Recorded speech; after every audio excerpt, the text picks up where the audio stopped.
Psalm 142, verse 3 and 4. When my spirit was overwhelmed within me, then thou knewest my path. In the way wherein I walked have they privily laid a snare for me. I looked on my right hand and beheld, but there was no man that would know me. Refuge failed me. No man cared for my soul. Bisaya. Sa diha nga ang akong espiritu gisanapan kanang pulong overwhelmed. Kita na kasabot sa pulong sanap. Mag-overflow, di ba? Do sa lapaw. So sa dihang akong gilapwan or nalapwan maybe, meaning nag-feel ko hapit na malumos. Is that the word? Lumos? Malumos diya sa mga problema, ma-overwhelm. Sa diya nga ang akong espiritu gisanapan sa sulod na ako. Unya, ikaw nagakahibalo sa akong agyanan.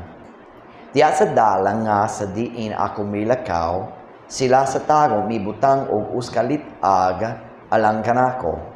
Ako mitutok sa akong tuo nga kamot og mitanaw, apan walay tao nga buot mo ila kanako. I just realized when I was reading the English the significance of that. I looked on my right hand. Do y'all understand the English expression, he's my right hand man? If I say, Brother Michael is my right hand man, what does that mean? He is siya ang tao nga pinakaduol nga ako mag-lean kaniya. That's right hand man. He's saying, even my right hand man, wala na. I looked on my right hand, and no man would know me. Ako mitutok sa akong tuo nga kamot, ug mitanaw, apam walay tao nga buot mo ila kanako. Ang dangpanan mipakyas kanako, walay tao nga nahingawa alang sa akong kalag. Kinsa na kasabot nahingawa. Nahingawa. It's translated from care. Does it carry the idea of was worried about? Nabalaka kabayan ako. So, nabalaka kay naigugma or nagpakabana sa nabalaka ko. So, kanang nahingawa. So, no one was concerned. Meaning, ang tao walay paki.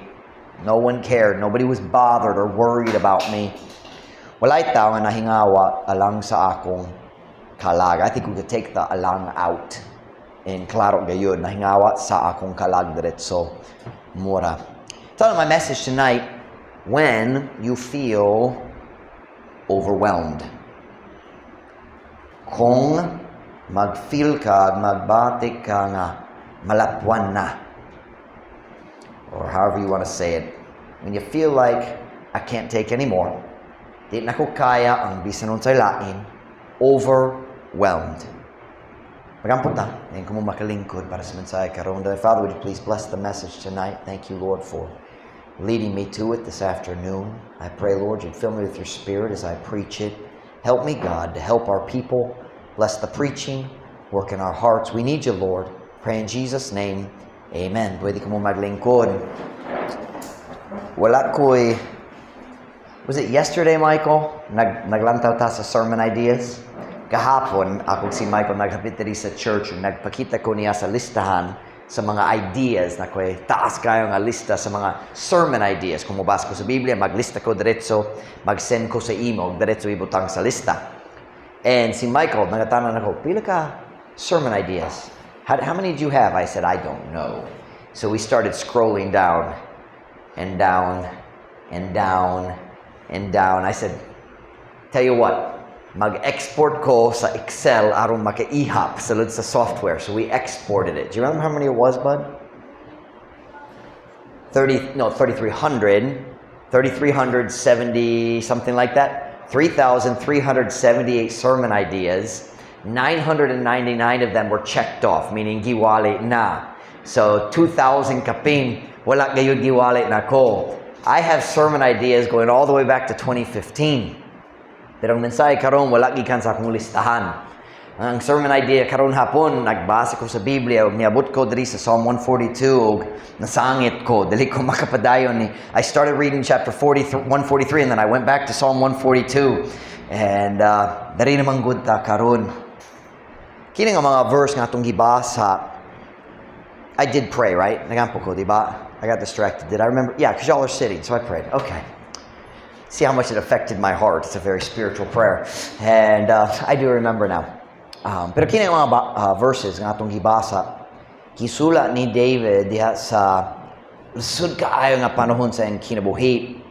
And we know for sure tungod na title sa chapter, ang title sa chapter masulti na to asa siya. Look at the top of the chapter, Psalm 142. Look above verse 1. Ibabaw sa verse 1 na title. You see it there? Maskil of David. I don't know what maskil means. That's Hebrew. But look at the next part. A prayer when he was where? In the cave. Us kapag ampo sa diha nga siya diha sa langob. Let me explain something to you about Psalms. Tanaw ko kajud. Sa diha nga bata pa ko, abin ako nga ang mga tao nagdugang sa title sa Psalms. Just like sometimes ang mong Biblia dito sa babaw sa page, magpasbot gamay unsa nasa page. So kung mangita ka, kanamutabang nimo, nga makakaplag sa imong pangitaon. Abin ako, kanang ang nahitabo diha sa Psalms. Dili man. Kanang ang mga titles diha sa chapter sa Psalms, kanang nagikan sa Hebrew, kanang gi-translate uban sa tibok Biblia, I don't know how to say it. It was translated with the rest of the Bible. The titles in Psalms are inspired scripture. Sila gi-inspire pud sa Ginoo. Sila importante. They are part of the Bible. And here God gives us a very important detail. David wrote this psalm when he was in the cave. Something yung pulong langob. Langob, cave. What is that talking about? Well, clearly it wasn't a happy time. Look at verse 2. Oh, we didn't read verse 1. I'm sorry. Let's read verse 1 and 2 together. I cried unto the Lord with my voice. With my voice unto God did I make my supplication. I poured out my complaint before him. I showed before him my trouble. Bisaya, ako misingge nga to sa Ginoo, pinaagi sa akong tingog. Pinaagi sa akong tingog nga to sa Ginoo, ako mihimo sa akong pangaliyupo. Ako mibubo sa akong mulo sa atubangan niya. Nakasabot mo sa plong mulo, reklamo lang, di ba? Ako mulo sa atubangan niya, ako mipakita sa atubangan niya sa akong kasamok. Unsay gi-experience ni David nining panahon nga nagsula siya sa Psalm 142. Nagsinati siya sa kasamok. O kung ikaw mo lantaw sa Psalm, I forget what chapter it is now. There's another chapter that says the same thing when he was in the cave. Verse 1 talks about calamities. Mga katalagman or sa usay kalamidad. Grabe kayo ang iyang kahimtang ni ining bahin sa kinabuhi. Can I just say right here, listen to me very carefully. Some of the most helpful scriptures were written when people were suffering. Listen to me now. Ang Diyos maglihok pinaagi sa atong pag-antos aron makatabang sa uban. Are you listening to me tonight? David was suffering, but if David never suffered, we wouldn't have Psalm 142 to help us today. Kung si David wala gyud nag-experience sa lisod nga panahon diha sa cave, dili siya makahatag na to nining nga chapter. Pero yang isulti, I showed before him my trouble. So why was David in the cave? Go to 1 Samuel chapter 22 and verse 1. 1 Samuel chapter 22 verse 1. We find out the name of the cave is Adullam. The cave Adullam. It was a big cave. It had a name.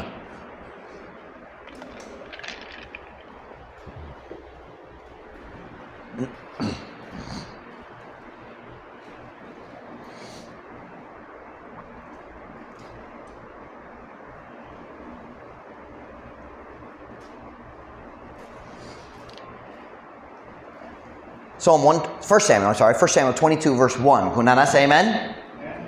David therefore departed thence and escaped. Escaped from whom? King Saul. Ang hari nagsulay mo patay niya. And escaped to the cave Adullam, I think is actually how that's pronounced.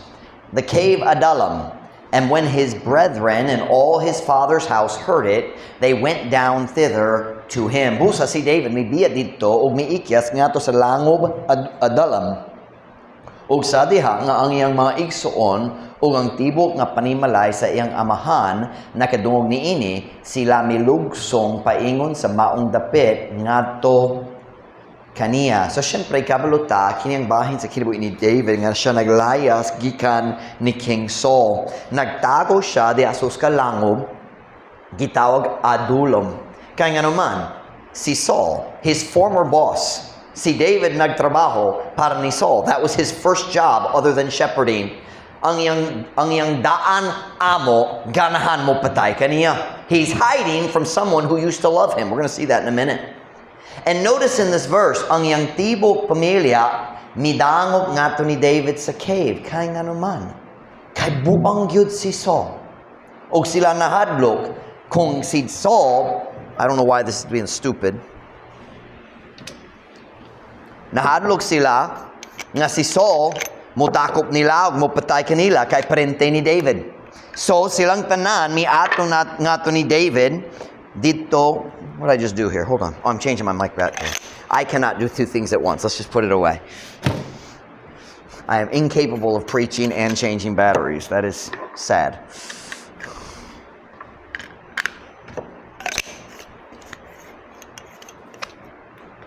Let's try that one. Okay. So yung tibok pamilya ni ato sa cave uban ni David kay nahadlok sila nga si Saul mo patay pud kanila kay prente ni David. And by the way, they had a good reason to be scared. Kung nainumdum ka sa story, I think it's in chapter 23 or 24, si Saul mipatay sa 80 priests. 80 kabuok, 80. Ug ang tibok syudad nila, bata, babae, tibok syudad, tungod sa kapari ni hatag ni David sa pagkaon o uska espada. David, he killed the whole city. Na sila dakong rason, sakto gyud ang ilang hunhuna nga mahadlok ni Saul. So David's in the cave, Saul wants to kill him. Lusod kaayo kini nga panahon sa iyang kinabuhi. But here's what you need to understand. What I want you to understand tonight is how much David's life had changed. I mean, gikan sa nindot kayo. Ang kinuwi ni David, gi-anoint siya, gidihog siya nga mahimong sunod hari. Siyempre, si Saul wala pa kabalo. Dayon, nahimo na siya ang musician ni Saul. Nag-play siya sa harp aron makalma ang stress o kahigwaos ni Saul, makalma siya. And the Bible says Saul loved him. We're going to look at it in a minute. Nindo ang iyang kinabuhi. And then, over here, ana siya sa cave. Dirty, dark, wet, cold, miserable. Nagatago, matagadlaw, na simple nga kamatuoran, pasing kini maong adlaw, nadakpon ko o mamatay. Grabe kayo ang stress. But I want you to see the change. I want you to understand the feelings he had over here. You got to think about this. Let me find where I'm in my notes. There was a time when David worked in the palace, and Saul the king loved him. Basing gapuyog gayud siya sa palasyo, pero sigurado nagtrabaho siya sa palasyo. Go with me to 1 Samuel 16:21. Let's get some pieces of the story and try to put this together. Aron na contrast. Ang contrast makitaan na to. 1 Samuel chapter 16 and verse 21. 1 Samuel chapter 16 verse 21. Kunana, say amen? And David came to Saul and stood before him, and he loved him. Saul loved David greatly. And he became his armor bearer. So dili na musician lang armor bearer gayud. That's close to the king.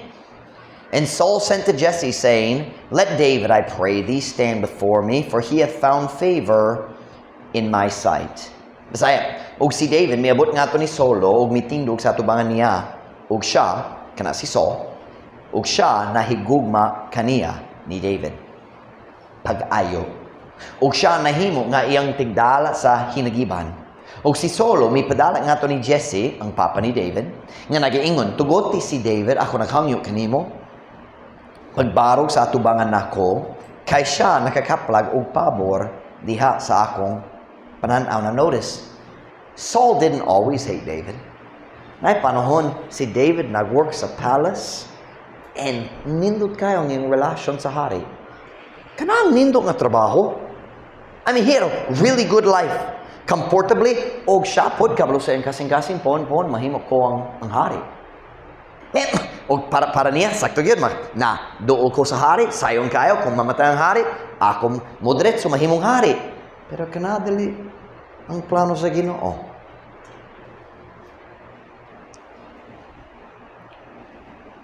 David went from over here, working in the palace, to hiding in a cave. That's discouraging. Lisod kaayo na. And now, the man who used to love him wants to kill him. Ang tao nga sa miagig nahiguma gayud kaniya karon ganahan mo patay kaniya. But that's not all. Dili lang na change ang relasyon ni David ug King Saul. It wasn't just Saul who was treating David differently. Go with me to Psalm 142. Oh, back to the chapter, I'm sorry. Psalm 142, look at verse 4. Our text, one of our text verses. Psalm 142, verse 4.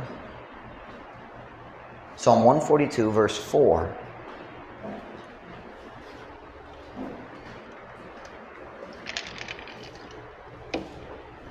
Psalm 142, verse 4. Kunana, say amen? Amen. I looked on my right hand and beheld, but there was no man that would know me.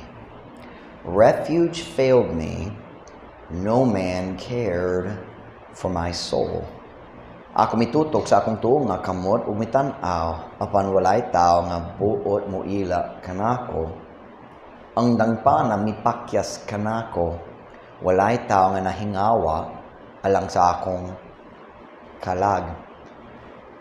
Diya sa pananaw sa tao, si David uska outlaw. Sa yung plong outlaw, criminal, nagtago gikan sa government.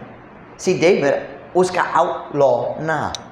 Ug tungod si David murag criminal. Walay tao ganahan nga maduol niya. No man would know me. Kung naay tao mo kita niya diha sa dalan, bisan kailag yun sila, bisan suod sa miagi, dili mo amba. Moagi ra masamang awa ko kailan niya. Nobody wanted to be close to David. No man cared for my soul. Watch now. He went from working in the palace to hiding in a cave. Loved by the king, gigugma sa hari, gidumtan sa hari. Pero dali ka na ra. He also went from being ang pinakailado, pinakasikat, pinakagihigugma nga tao sa tibok nasod. Kikaniya na, niyabot siya diri, o walay tao mo amba kaniya. Nahadlok sila nga modul niya. Let me show it to you. Go with me to 1 Samuel 18. Ang tibok nasod, gawas sa iyang mga soldiers, 600 men came to him and joined him. Pero gawas niya na, wala na siya higala. Si Jonathan na lang, dali mahadlok na modul ni David. Ang anak sa hari mismo.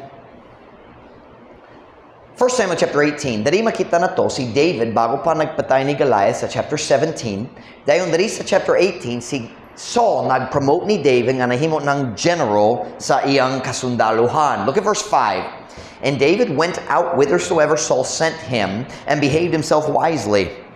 And Saul set him over the men of war. And he was accepted in the sight of all the people, and also in the sight of Saul's servants. And it came to pass, as they came, when David was returned from the slaughter of the Philistines, I want to read the sign first. I apologize. Si David migawas bisan diin nga si Saul mipadala kaniya, og migawi sa iyang kaugalingon nga maalamon. Og si Saulo mibutang kaniya ibabaw sa mga tao sa guba. General na siya, pangulo sa mga sundalo. Og siya gidawa diha sa pananaw sa tibuok katawhan. Ug usab diha sa pananaw sa mga sulugoon ni Saul. So si David gidawa sa tanan. Apil si Saul naigugma ni David. Ang mga servants ni Saul naigugma ni David. Ang mga sundalo ni Saul naigugma ni David. O ang tibok katawhan naigugma ni David. Siya ang national hero. Sa sunod verse, dali tamo ba sa karon kay kabalo mo sa story. Sa sunod verse mag-story kabahin si David nagbalik siya gikan sa gubat ug mga babae nagkanta kabahin ni David. Naghimo sila sa kantohon kabahin ni David kabahin og David Saul had slain his 1,000 slain his patay and David his 10,000. Mas daghan ang gipatay ni David kay ni Saul. He was a national hero. And of course kabalo mo kanang sinugdanan sa problema para niya kay si Saul nagkasina kaniya. Pero diha sa pananaw sa tao, giguma kayod ni David. Bisan nasa siya mi adto, ang tanan tao na iguma niya. And the thing is, it got better and better. Ang tao, ang gugma sa tao, nagtubo ra. So, bisan si Saul, nagkasina na. Ang gugma sa tao, nag-grow ra. Skip down, let me show you another verse. Verse 16. 1 Samuel 18, verse 16. But all Israel, it just said Saul, si Saul nagbantay niya na naniid, sa word naniid kaniya. I think that's verse 15. But all Israel and Judah loved David because he went out and came in before them. Si Saul wala pa nagsulay gayon mo chase niya, mo gukod niya, mo patay, pero nagduda siya ni David, nagbantay, naniid niya. Apan ang tibok Israel ug Judah nahigugma ni David. Tungod siya ni gawas ug misulod sa tubangan nila. Skip down to verse 30. Then the princes of the Philistines went forth, and it came to pass after they went forth that David behaved himself more wisely than all the servants of Saul, so that his name was much set by. Unya, ang mga prinsipe sa mga Filistihano migawas, meaning nato sa guba, o kininahitabo. Humang nga sila migawas, nga si David migawi. Sabtan yung batanong sa pulong gawi. Sabtan, klaro ba gawi? Dili kayo. Gawi is the English word behave. It means ang paagi sa imong batasan, di ba? Behave is ang paagi sa imong kinabuhi. Ang imong batasan. Ug si David, migawi sa iyang kaugalingon sa duga nga pagkamaalamon kay sa tanan mga sulugoon ni Saulo, mao nga iyang ngalan sa hilabihan, gitahod, girespeto. Si David, watch na, dere, gigugma, og girespeto. I mean, he had it all. Perfecto gayon ang iyang kinabuhi. Ug nagikan siya dere, nato dere. O kini ang situation diin si David nagsulat sa Psalm 142. I'm trying to help you understand, it's not just, inay mo problema. No, tanaw asa siya nagikan. Dako gyud ang paglaom dere. Nahugno na ang tanan dere.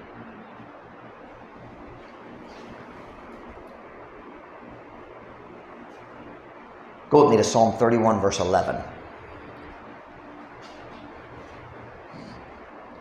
Sa adiyang si David niabot niini nga situation. Psalm 31, para nako napud si David diha sa cave or basin at least naglaya siya gikan ni Saul bisan asa siya. But it's very clear naglaya siya gikan ni Saul kung mubasa ka sa tibok chapter sa Psalm 31.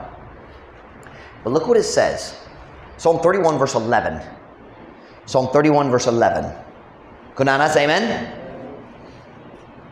I was a reproach among all mine enemies, but especially among my neighbors. And a fear to mine acquaintance. They that did see me without fled from me. Ako us katalamayon, taliwala sa tanan akong mga kaaway. Apan ilabi na, taliwala sa akong mga... Is that right? Ilabi na. Is that 2 words? It's put together here. Ilabi na. I just realized what I said. Ilabi na, taliwala sa akong mga silingan. Usa ka kahadlok nga to sa akong mga kaila. Sila nga nakakita kanako sa gawas, mikagyu, kikan, kanako. Sa dihang si David sulod sa area, sa Purok. Ang tao, makita niya kung sila magkaila sila nga kana si David. Dili sila "Hi David!" Naglaya sila. It's kind of like when the pastor walks into a backslidden Purok. Ang pastor mo sulod sa Purok, daghang backslider, dalit na magsimba. Ang pastor mo sulod, kalik lang, "Ah! Wow! Naitaw diri, nawala na. Unsa nahitabo?" Kanang nahitabo ni David. Wala na siya higala. Wala na siya higala. Ang iyang mga silingan nahadlok na mag-amba kaniya. Iyang mga kaila mahadlok na mudol kaniya. Wala itaw ganahang sa pulong pag-isipon nga higala ni David. Isipon ba? Now with that background, let's go back to our text verses, Psalm 142 and verse 3. Psalm 142 and verse 3.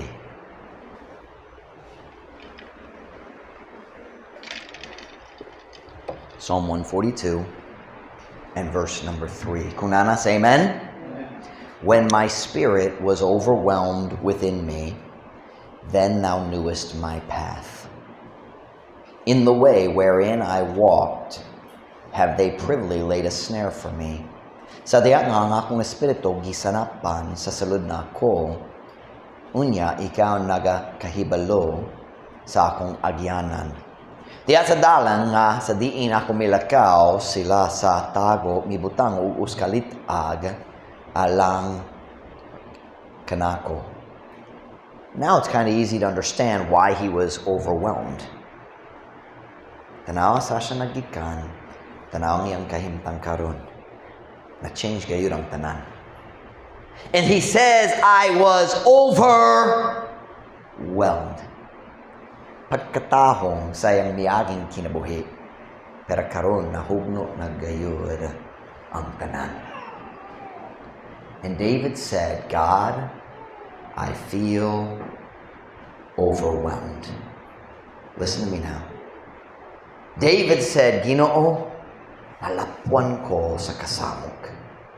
Di na ko kaya ang bisan unsay lain. I feel overwhelmed. Gisanapan. It's like standing in the ocean. Kung tao mo padulong. And it gets deeper and deeper. And you get about right here and matag wave mag. You know what I'm talking about? And then a big wave. That's overwhelmed. And David said, God, I've had enough. I'm overwhelmed. Timmy, stop being a wicked child while we're trying to have church, for Pete's sake. You are not overwhelmed. You're just a baby. You don't know nothing.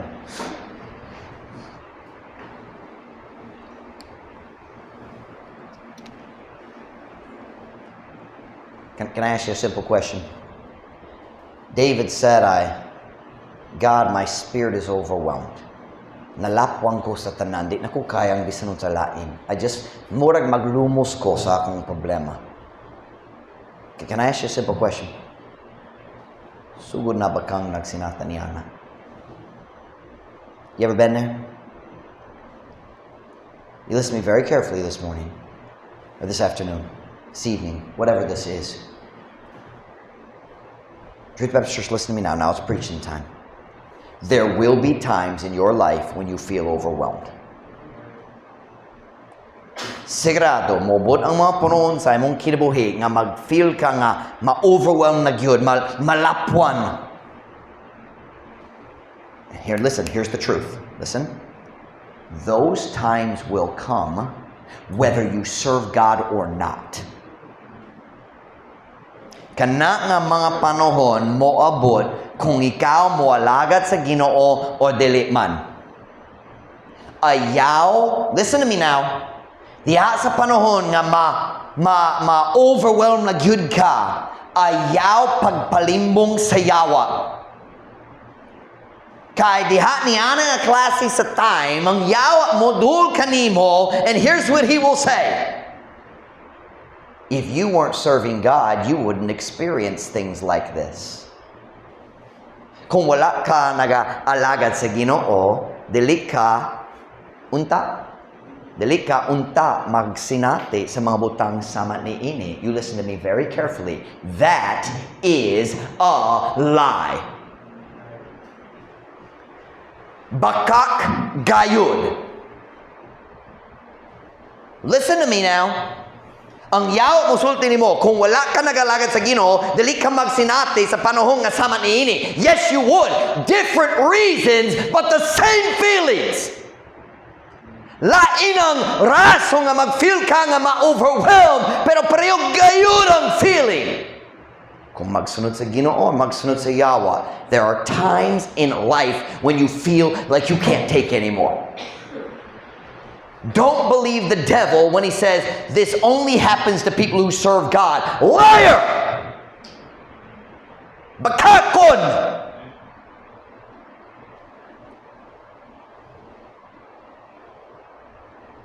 Ang pag-atubang sa mga panahon nga ikaw ma-overwhelm sa mga problema, kana dali ang resulta sa pagpangalagad sa Ginoo.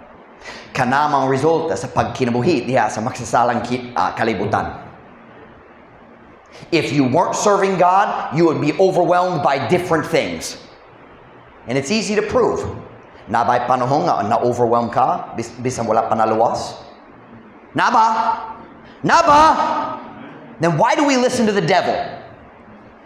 Nga naman kami kita maminaw sa yawa kung saan mo sulti na to. Kung wala ka nagalagad sa Ginoo, dali ka magsinati sa sama niini. Yes, you would. Different reason. And there would be no God to help you. Are you listening to me now? Now, has anybody else noticed what I've noticed? Just as I was starting the sermon, all of a sudden it hit me. About the last 3 weeks, daghan ako mensahe kabayan sa kalisod, pagsulay. Di ba? Kay nga naman. About 3 weeks ago, nagsugod ta nga nag-record sa mga songs, and the devil has attacked our entire church in that time period. Almost every family's getting hit somewhere.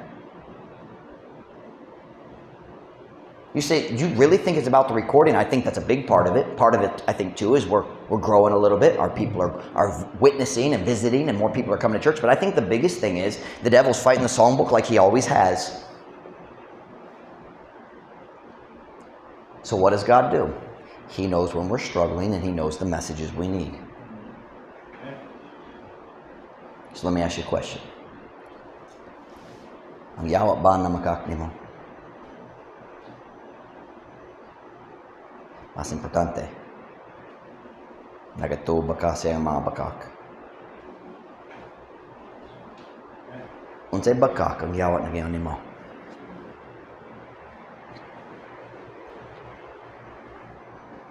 How about this one? Pasing kinidalit ang kababuton sa Diyos kay daghang pagantos. Let's see here. Si Jesus kilansang sa cross. Si John the Baptist giputol ang iyang ulo. Si Stephen gibato ang to namatay. Giputol ang ulo ni James.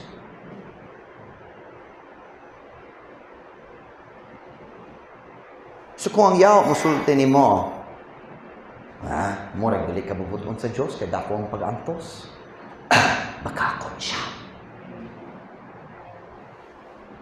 O kung ikaw nag-alagad sa yawa, na ay laing pagantos, kana lang. Welcome to planet Earth.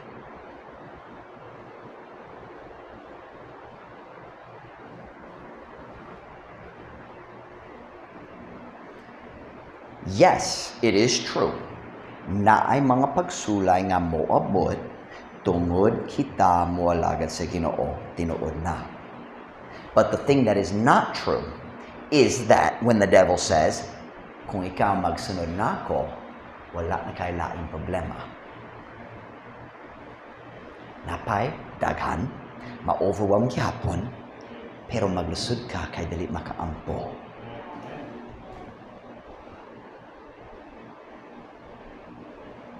Facing times of overwhelming problems is not a result of serving God. It is a result of living in a sinful world. May I point out a very obvious detail that you've probably never thought of? Si King Saul, na daghang panahon sa iyang kinabuhi nga siya pod na overwhelmed. Nagsunod ba siya sa Ginoo o dili? Come on now, nagsunod ba siya sa Ginoo? Si King Saul, nagsunod ba siya? Did I say Saul? Did I say the right name? Was he following God when he was trying to kill David? No. Saul stopped following God in the second year of his reign, and he never started again. 38 years, naglaya siya gikan sa Ginoo. Siya po na daghang panahon nga na-overwhelm siya. Lantaw niyang story, wala may time karon, dali ko madugay, but you listen now. Lantaw, pila ka panahon, mukita ka ni King Saul nga naglingkod ilalom sa kahoy, doon sa battlefield, nga walay gibuhat. Walay decision. Ang iyang mga sundalo, ang mga servants, nagpalibot kaniya, ug naglingkod siya. Kaya nga naman, na-overwhelm siya. Wa siya kablohon sa buhaton. He wasn't serving God. Hello. Diya sa katapusan sa iyong kinabuhi. Ang Philistines nagtigom sa ilang army. Nakulba gyud siya, nahadlok, nagampo siya, ang Diyos wala mitubag. Nagsulay siya magastorya sa pari, pero walay tubag sa Diyos, gikan sa Urim ug Thummim. So nagdesisyon siya nga moadto sa witch. What is witch? In Visayan, it's the same word for witch and wizard. They use one word for both. It's not walk-walk, is it? They do use walk-walk in the Bible. Is it walk-walk? Are you a walk-walk? Oh. Huh? Huh? Mambabala? Witch na lang? Niadyo siya sa witch. Necromancer siya. Pero gitawag witch. Necromancer ang tao mag-communicate sa mga patay. And Saul said, ganan kung nga ikaw mo banhaw sa spirito ni Samuel. Ugang Diyos nagtugot. Para nakot, si Samuel gyud ka na. O kaya ang witch na hadlog yun. Nag-scream siya. O si Saul nga ta, unsay nga naman nahadlog ka? Unsay mo nakita? And siya nag-describe si Samuel gyud. Si Saul wala nakakita niya, nakadung ra. So si Saul nag-istorya ni Samuel, ni Sarang Diyos, wala may tubag na ko. And Samuel said, yep, ang Diyos ang imong kaaway, ug ugma, ikaw, ug imong tulo ka anak, mamatay. And the Bible says, Saul physically fell flat on the ground. Nakalapse gayud siya. I think he was overwhelmed. Am I making sense to you tonight? Don't believe the lies of the devil. Ang yaw musulti nimo. Kung magundang ka sa pagpangalagad sa Ginoo, dali na ka mag sinati kini nga feeling nga ma-overwhelm. Yes, you will. Lain lang ang rason. Kana ra.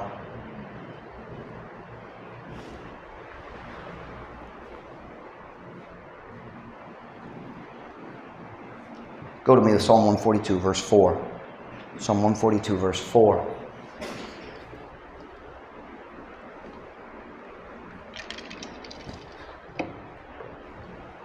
verse 4, David explains why he was feeling so overwhelmed.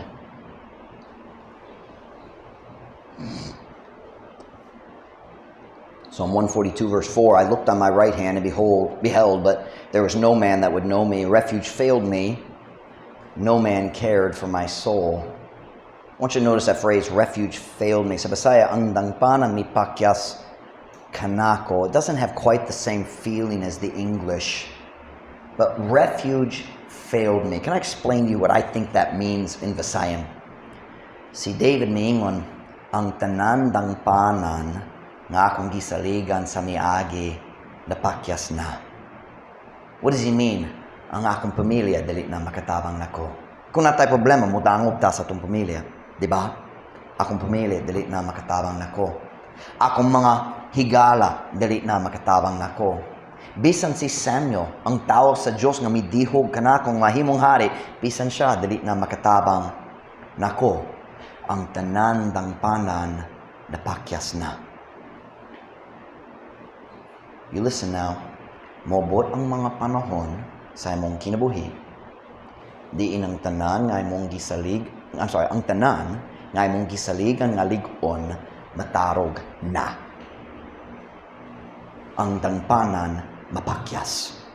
Kana nga iparanimo lig-on kini dali gyud mausog matarog. Ug kini mga pangutana sa mensahe. Kung mapakyas ang mga dangpanan, o ma-overwhelm gayud ka, asa ka mudangop na. Ang pamilya dili makatabang, ang bossing dili makatabang, ang parente, ang higala. Asa ka mudangop kung ang dangpanan mapakyas. Look at verse 5. I cried unto thee, O Lord, I said, Thou art my refuge. Ako misinggi nga na kanimo, Ginoo, ako miingon, ikaw ang akong dangpanan. Unsa bang diferensya ni David ug Saul? Silang duha na panahon nga na-overwhelmed. Siyempre, si Saul nag-rebel, and I understand that. But in this context, unsa ba ang diferensya nilang duha? Simple. Sa ading si Saul na-overwhelmed, midangop siya nga to sa uskawitch. Apan si David, midangop sa Diyos. Kanang diferensya. Everyone faces times when we feel overwhelmed. Kitang tanan magatubang sa panahon di inang ang dangpanan mapakyas. Ang pangutana, asa ka mo dangop. Can I be honest with you? Daghang gayud ang Kristohano mo dangop sa Facebook. Mas stress ta. So muwato sa Facebook. Muwato sa YouTube. Instagram, TikTok, please not, please no.